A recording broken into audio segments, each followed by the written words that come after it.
Hello అండి, అందరికీ నమస్తే. ఈరోజు నేను జొన్న రవ్వ లడ్డు చేస్తున్నానండి.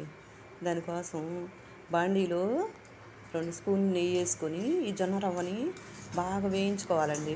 ఈ జొన్న రవ్వ లడ్డు చాలా మంచిదండి పిల్లలకి. జొన్నలు కదా, బలం అండి. నడుము నొప్పి, కాళ్ళు నొప్పులు అలాంటివి ఏమి రాకుండా ఉంటుందండి జొన్నలు తింటే. ఈ జొన్నలు వేగిన తర్వాత ఇంకొంచెం నెయ్యి వేసుకొని, అదిగోనండి జీడిపప్పు కిస్మిస్ వేసాను నేను. వేసుకునే వాళ్ళు బాదం కూడా వేసుకోవచ్చు.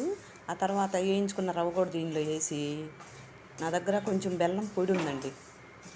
కావాల్సిన వాళ్ళు బెల్లం వేసుకోవచ్చు, లేదంటే పంచదార తినేవాళ్ళు పంచదార కూడా వేసుకోవచ్చు అండి. వేసుకొని కొంచెం తిప్పి మూత పెట్టి పొయ్యి ఆపేసానండి. అది శుభ్రంగా మగ్గిపోయింది. ఇది తీసి ఇట్లా లడ్డూలు చుట్టుకోవటమేనండి. ఇది హెల్త్కి చాలా మంచిదండి. థ్యాంక్ యూ అండి.